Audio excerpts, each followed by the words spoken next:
everyone. We are continuing today on our episode on Broke to Wealth. This is your host, Sarah Esangwedo, Ajose Adiogun, and we are on our journey of winning big together in 2025. If you enjoyed our last episode, where we started on this journey of Broke to Wealth, please grab a cup of coffee, take a comfortable seat, grab your notepad and paper, and let's dive right in. Before I go to step 6 to 9, today I will just remind you what steps 1 to 5 was on building wealth. Are you going to go on this journey with me? And let's go together. Step 1 was put a note there and let's see if you remember. We said step 1, acknowledge where you are.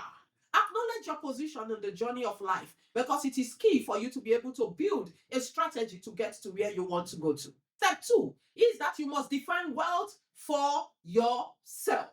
In your own words, what is wealth? Number 3 is that you must discover your purpose. You must know your why to understand your how. Number 4 is that you must be a lifelong learner. You must educate yourself relentlessly. Learn, relearn, and unlearn. And number 5 is that you must create a strategic wealth plan. A goal without a plan is only a wish. It will never come to pass. You must create a strategic growth plan. And today, we're starting with number 6. Step number 6. And that is, you must build wealth through service. Wealth flows to value. Solve a problem. Meet a need. Serve others. Look at Elon Musk, the billionaire today. Ever before we knew that we wanted to go to Mars for holiday, he had SpaceX to deliver that service. You must create a product that meets the inmost desires and aspirations of men if you will grow wealth. Your gift is your gateway to great wealth. Package it, prioritize it, monetize it, deliver it. Identify your gift because it is through your gift in serving other men that you will create great wealth. Number 7, master discipline and delay gratification. The broke spend to impress. The wealthy invest to grow. So while you are spending money to impress people that you have made it, meanwhile you are broke, the wealthy man is investing and reinvesting. Dangote got $500,000, I believe, from his uncle. And he has invested and invested and reinvested. Started from sugar, he entered salt, he entered cement, he entered oil and gas, he entered juice, he entered tomato paste, he entered indomie, he entered spaghetti, multiple streams of income. Investing and reinvesting. That is what the wealthy people do. The brokest guy, he buys Louboutin shoes, he wears Rolex wristwatch, he buys the most expensive clothes because he wants to impress. Please, can you just take your money, invest it, and let it grow? I heard a story from Pastor Matthew Ashimolowo, and he said in 1990 or in 1989, I don't know which year exactly, I think it was in 1990, there were 2 Nigerian men who had 25 million naira to their name. One of them, a musician, invested his in building a mansion that was the talk of the town at that point in time. The house is now outdated. He doesn't even have money to maintain that structure that he built. The second person was a banker, and he invested his money in starting a bank. Jim Ovia started Zenith Bank. And today, Jim Ovia has multiple houses in the best and choicest parts of town. He can go anywhere in the world. Matthew Ashimolo was telling us that the guy that spent his 25 million to build a house at that time, he flew on a plane with him, Lagos to London, and the guy was flying economy today. When you spend your resources to impress, that is what happens. Long-term planning, long-term strategy is key to long-term success. Let us eschew immediate gratification and look at delayed gratification. Invest, grow your wealth, and begin to spend the dividends of your investments. Don't use 2 hands to eat your capital, please. That is a key to long-term success. That is a key to living an impactful life. That is a key to a life that tells the story that will change lives and change destinies for now and into the future. Discipline is a silent partner to wealth. Say no to party today. Say no to that ashwabi that you cannot afford. so that you can say yes to a life of value tomorrow. Proverbs tells us the wise store up choice foods and oil, but the fool gulps it down today. Let us not be fools in the way we live our lives, but let God look at us and say, this my child is wise. Build up value for tomorrow. Don't eat your life and your future with your two hands today. Let us remember that the education we have, the job we have, is only a foundation for wealth. It is not wealth in itself. I heard a pastor preach a sermon where he said that people just live their lives in a triangle. It's a triangle. You wake up, you eat, you go to work, you come back, you watch TV, you sleep. That is the sum total of their lives. Before the end of the month, they finish spending their money, they are waiting for the next salary. If you will build wealth, you must live below your income today so that you can save up a capital that you will invest to build wealth for your future. You must master discipline. You must be the man that wakes up at 4:30 a.m., 5 a.m. to build up your knowledge, build up yourself, plan your day, be proactive so that the day will deliver its best to you. Many of us just wake up at the nick of time. I need to leave the house at 7 a.m. I need 20 minutes to dress up. So you get up at 6:30 a.m. so that you just dress up, jump in your car, you are going. No, wake up early. Spend time in meditation. Spend time, if you are the praying kind, spend time in prayer. Spend time in reading. Build yourself up. And you will find that the dividends will surely come.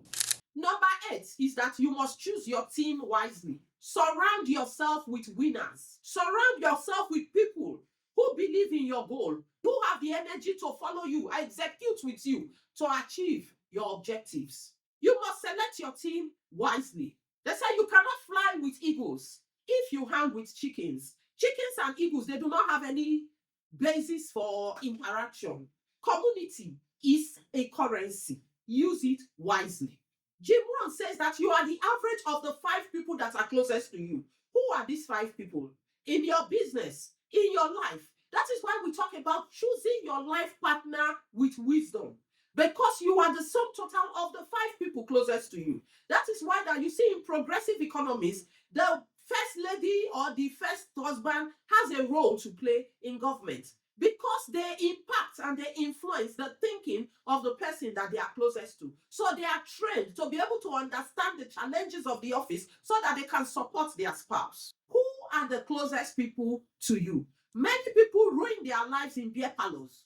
Many people ruin their lives in lounges. Many people ruin their lives because they are in the wrong place with the wrong crowd at the wrong time. You must be in the right place at the right time with the right people to get the benefits that is accrued to you, to get the benefits of life. You must be in the right place at the right time with the right people. Find mentors, join mastermind groups, educate yourself, follow masters in the trade where you want to succeed. Learn how people have done it before, even if it's not in the path that you want to follow. There is nobody in the path you want to follow. There are people who have succeeded before. Learn the tricks to their success so that you have a basis to make decisions in your own journey. Every man needs a mentor. Find a mentor. Identify what you want to learn from that mentor and make sure that you get value from having that mentor in your life. When I say surround yourself with winners, the team you pick to run your business with you is key to succeeding in that business. Pick the right team. Pick the right people who believe in your vision and who have the energy to execute with you to succeed. And number 9, I say build systems. Automate your business. Too often, too many African, Nigerian businesses do not scale and grow because the business is dependent on the owner. Until your business can survive without you, you cannot build great wealth. For your business to scale fast, for your business to scale big, you need other people to work with you. And in their coming to work with you, they must understand your processes. They must understand your procedures. They must understand how you do, what is unique in what you do to achieve your goals. That is why companies like KFC, McDonald's, Starbucks, they are global companies. If anywhere in the world you go to, If there's a McDonald's, you know that if I take a McDonald's burger, it is the same. So, are you a Nigerian business wanting to scale? You are a cook, you own a restaurant. What is your recipe? You must have a recipe such that when you sell franchises and you scale and grow, your taste is unchanged in whichever of your restaurants people walk into. Are you a fashion designer? Where are your patterns? Are you a hairdresser? Are you a barber? What is your brand? If you will scale, if you will grow, if you will have multiple outlets for your business, you must have a brand that people identify, and you must have a recipe for your business, systems that work, whether you are there or you are not. Again, I will use the Bible as an analogy. You reap what you sow. It's a system. You cannot plant orange seeds and reap mango fruits. You reap what you sow. It is a system, and it is the system of God, and it is the system of the world. The sun rises in the east and sets in the west. It is a system. There is no time in history or in the world where people have woken up and said, the sun now rises from the west and sets in the east. God, in creating the world, put systems in place. You have never heard that a planet left its galaxy and came to interfere in another galaxy, because God has put the planets in their own galaxies and He has held them up in their galaxies, and they stayed there. There is a system that holds them up. There is a system with which the planets interact. The world works. The clouds are up there. The sky and the earth can never meet. That is a system that God has done. When they talk about the planetary system and the way that the planets are aligned, Jupiter, Venus, Plato, it is a system that God has put in place.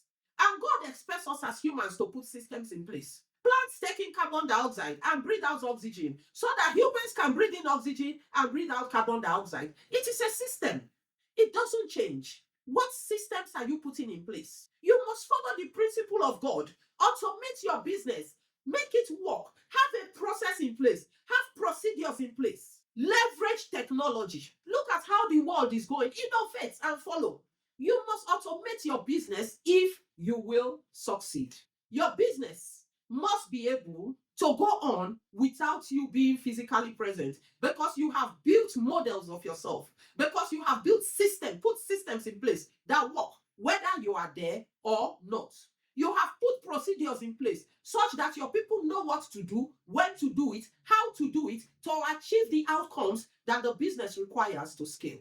Jim Ovia is not in any free Zenith bank, but in every Zenith bank you go to, Jim Ovia's ideology is visible. Fola Adiola is no longer in GTB today, but the systems and processes he has put in place ensures that GTB continues to be a bank that serves the people, whether Fola is on the board of executives or not. That is what we mean. I cannot be in all the Access Bank branches globally. May the soul of Herbert Wigwe continue to rest in peace. But whether he's here or not, Access Bank continues to thrive. Herbert Wigwe University is going ahead. You must have systems that your business can stand upon beyond you. And finally, I say you must take action. All the things and the steps we have enumerated are really great. But without you taking action, without you having the courage to step out of your comfort zone, success will continue to be an illusion that you will never harness. For you to succeed, you must take a step. That first step of faith. Take action. Make a decision. Do what you need to do to get going. Start where you are. Use what you have. Many people make excuses. I don't have enough money. You might not have enough money to do what you want to do. But what can you do today so that you can build the capital you need to do what you want to do? Start from where you are. Now, let me tell you one of the most powerful stories that truly embodies and defines the steps and the ideology that we have discussed today. And it is a story from Second Kings. It is the story of the widow. It is the story from Second Kings. The story of the widow who came to Elisha. She was desperate. She was broke. She was hopeless. She had lost her husband, and she had lost the provider for her home. She had lost the love of her life. She had lost her best friend. And yet, he left debts behind. And the debt collectors, we are telling her, if you can't pay the debt, we will take your children. No, we will make them slaves. Your sons will no longer be sons, they will become slaves because you are broke. You cannot afford to pay the debt that you owe. And she went. She did not sit back crying to say, yay, my own has finished. What do I do? She began to look for solutions. When you are in a difficult situation, you must begin to look for solutions far and wide. Talk to people, ask questions.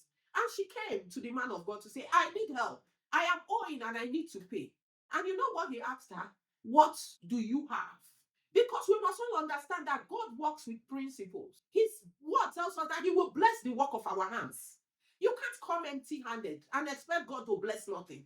Elisha asked her, what do you have? And she said, I have just a small bottle of oil. He said, okay, what do you do? Go and borrow vessels. So any man of God, any pastor, any imam, anybody that tells you that it is a sin to borrow, tell them, get behind me, Satan. It's not a sin to borrow. She went and she borrowed from her neighbors and her friends. You can imagine the embarrassment. You are running around. What are you borrowing? Pots. You don't have pots to cook or what? People will laugh at you. People will make fun of you. But she turned her eyes away. And what did she do? She entered into the house and she locked the door, only her and her sons. The team that understood the vision. She didn't invite everybody into the party. She took the team that understand the vision, that knew what they needed to achieve, that had the fire within them. And they began to pour. And they began to pour. And they began to pour. And they began to pour. Until she said, where is the bottle? And they said, there's no more vessel. We have poured in all of them. After pouring, what next? They had built the capital in secret. Now they took the product out. Many of us want to impress. So in the process of building, we are spending. We are eating it with our hand. No. They finished pouring before they went to sell. And when they sold, they got the money to pay off the debts. And the balance they invested. It is a powerful story that tells us of how we can go from broke to wealth. You cannot go empty-handed, which is why you must build knowledge. You must build skill. There is treasure in you. And that treasure, you must find it. That is the purpose. You must package it. You must sell it. You must communicate it. And as you do that, I tell you, success is sure. Because the world rallies to birth the dream of people who follow the principles of the universe with power, with courage, with boldness. Those who know their purpose and are working to achieve it. If this episode resonated with you, if you like what we have spoken about, if you know that you are going to go on this journey, take these 9 steps. Surround yourself with a winning team.